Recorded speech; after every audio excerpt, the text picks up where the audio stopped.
تو ہمارے سامنے ایک بات آتی ہے کہ جب انسان اللہ کے حضور توبہ استغفار کرتا ہے نا تو اس کے سامنے ایک بات ہوتی ہے کہ میرا اللہ مجھے معاف کرے گا اور میں مرنے کے بعد دوزخ میں نہیں جاؤں گا بلکہ جنت میں جاؤں گا۔ تو جنت کی نعمتوں کو سامنے رکھ کے اس کے سامنے دنیا کی یہ زندگی بڑی حقیر سی ہو جاتی ہے۔ اور آپ کو پتہ ہونا چاہیے یہ معرفت کی بات ہے کہ انسان دنیا کو حقیر سمجھے، یہ انبیاء کا شیوہ ہے، صالحین کا شیوہ ہے۔ اسی طریقے سے جب انسان، یہ 7ویں بات آپ کو بتا رہا ہوں کہ جب انسان سچے دل سے توبہ کرتا ہے تو ایک اور بڑی اہم نعمت اللہ تعالیٰ اس کو عطا فرماتے ہیں کہ جو شیاطین کے چیلے جن اور انسان ہوتے ہیں نا وہ انسان کے قریب نہیں آتے، رب کائنات اسے ان سے محفوظ رکھتے ہیں۔ اسی طریقے سے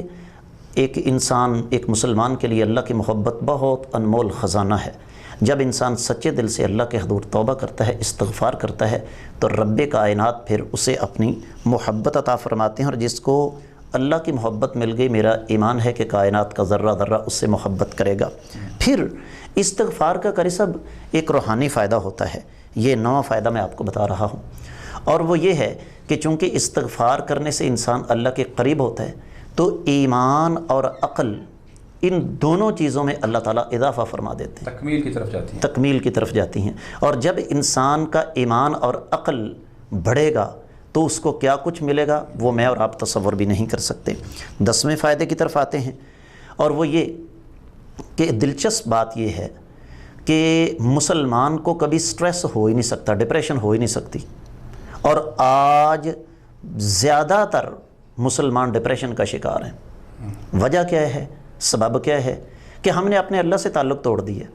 استغفار کی یہ قاری صاحب جو ایک 10ویں برکت نازل ہوتی ہے نا وہ یہ ہے کہ انسان ڈپریشن سے نکل جاتا ہے، غم دکھ ٹینشن ختم ہوتی ہے۔ میں ایک مثال سے بات کو واضح کروں گا۔ دکھ تکلیفیں پریشانیاں زندگی کا حصہ ہیں، لیکن جو انسان استغفار کو لازم پکڑتا ہے نا، یہ نہیں کہ اس پر دکھ پریشانیاں آتی نہیں، عزیز و اقارب فوت ہوتے ہیں، بیٹیاں بیٹے فوت ہوتے ہیں،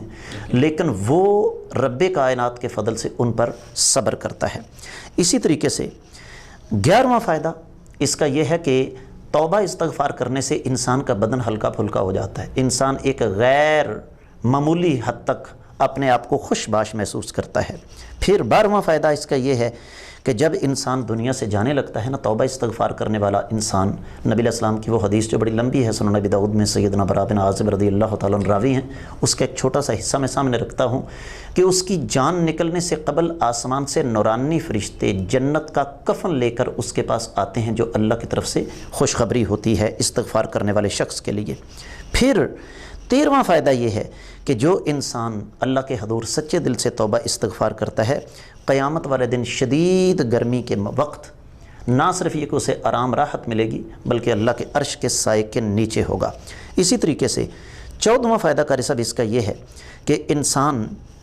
جب سچے دل سے توبہ کرتا ہے تو چونکہ اللہ کے قریب ہوتا ہے تو انسان کا شمار پھر اولیاء اور متقین میں سے ہو جاتا ہے۔ یہ جن لوگوں کے نام لے کر آج ہم اپنا ایمان تازہ کرتے ہیں، ان کے پاس سب سے بڑا ہتھیار کیا تھا؟ کائنات کی امام صلی اللہ علیہ وسلم ایک دن میں 70 بار سے زیادہ اللہ کے حضور استغفار کرتے ہیں، ہم کیا چیز ہیں؟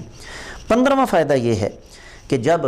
ہم توبہ اور استغفار کے راستے پر چلیں گے نا تو انفرادی اور اجتماعی زندگی میں جو مسائل ہیں وہ ختم ہوں گے، معاشرہ برائیوں سے پاک ہوگا۔ اور 16واں اور آخری فائدہ جو آج کا میں بیان کرنا چاہتا ہوں وہ یہ ہے کہ جو انسان سچے دل سے توبہ استغفار کرتا ہے،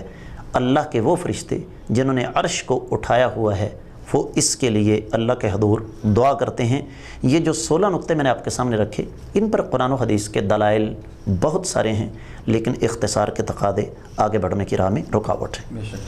جی ناظرین، جیسا کہ آپ نے سنا کہ ہمارے معزز مہمان آج توبہ اور استغفار کے جو فوائد ہیں وہ آپ کے گوشوار کر رہے تھے۔ یقیناً یہ ہم سب کے لیے اصلاح کے مواقع ہیں، ہم سب کو اللہ کے سامنے جو ہے وہ جھکنا چاہیے، چونکہ قرآن مجید میں اللہ تعالیٰ نے واضح طور پہ جو ہے وہ ارشاد فرمایا وَسَارِعُوا إِلَىٰ مَغْفِرَةٍ مِّن رَبِّكُمْ وَجَنَّةٍ عَرْضُهَا السَّمَاوَاتُ وَالْأَرْضُ أُعِدَّتْ لِلْمُتَّقِينَ۔ فرمایا کہ تم دوڑو، پلکو، سعی کرو، کوشش کرو اپنے رب کی مغفرت کی طرف، کہ تمہیں تمہارا رب معاف کر دے. جیسے فوائد استغفار کے اندر آپ نے یہ جملہ بھی جو ہے وہ سنا کہ میرا رب مجھے معاف کر دے گا, مجھے اپنے رب کی طرف جانا چاہیے. اور یہ عقیدہ ہے, یہ ایک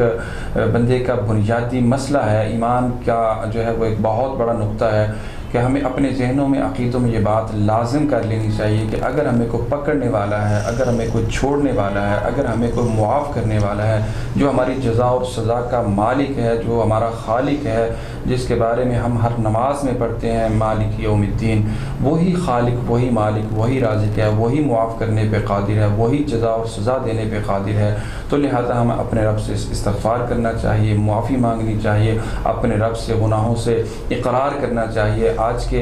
جو ہماری نشست ہے اس کی آخری بات کہ رسول اللہ صلی اللہ علیہ وسلم نے فرمایا کہ جو ایک بندہ وہ صحرا میں نکل جاتا ہے, اس کا زاد راہ بھی پاس ہوتا ہے, لیکن تھکاوٹ کی وجہ سے وہ جب آرام کرنے لگتا ہے تو تھوڑی دیر بعد جب اٹھتا ہے تو اس کا وہ زاد راہ اور اس کا وہ جو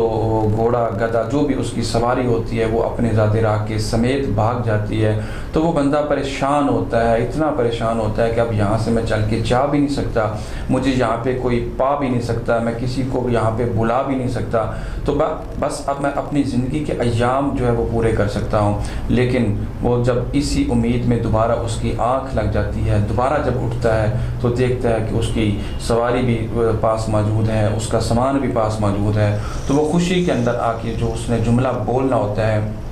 اس کی بجائے وہ الٹ بولتا ہے, وہ کہتا ہے کہ اے اللہ تو میرا بندہ, میں تیرا رب. یعنی وہ خوشی کی انتہا کو بہت زیادہ کراس کر جاتا ہے. لیکن اللہ فرماتے ہیں جتنی اس بندے کو وہ ذات راہ اور سواری ملنے سے خوشی ہوئی, مجھے اس سے بڑھ کر اس وقت خوشی ہوتی ہے جب بندہ گناہ کر کے, غلطی کر کے, بندہ کوئی نہ کوئی وہ جو ہے وہ میرے سے خطا جو اس کی ہو جاتی ہے کہ وہ میری خطا کر ڈالتا ہے, میری نافرمانی کر ڈالتا ہے, جب وہ مجھ سے معافی مانگتا ہے تو اس بندے سے کہیں زیادہ مجھے اس وقت خوشی ہوتی ہے. تو لہٰذا آج ہمیں رجوع اللہ کرنا چاہیے, توبہ اور استغفار کرنا چاہیے, صبح و شام ہمیں اللہ سے معافی کا طلبگار رہنا چاہیے. انشاءاللہ نئے پروگرام کے ساتھ اور نئے موضوع کے ساتھ جلد آپ سے ہم کریں گے ملاقات. ہمارے پروگرام کو اگر آپ سمجھتے ہیں کہ یہ اس کا بہت اچھے فوائد آپ تک پہنچ رہے ہیں تو ہمارے اس پروگرام کو, ہمارے ان نشستوں کو دوسرے لوگوں تک پہنچانے کا ذریعہ بنیں, دوسرے لوگوں تک پیغام کو پہنچائیں. ہمارے جو مزید پروگرامز ہیں ان کو سرچ کرنے کے لیے, دیکھنے کے لیے ہماری ویب سائٹ www.ednpk.tv کو وزٹ کیجئے. دیکھتے رہیے ایڈین نیوز. اللہ حافظ.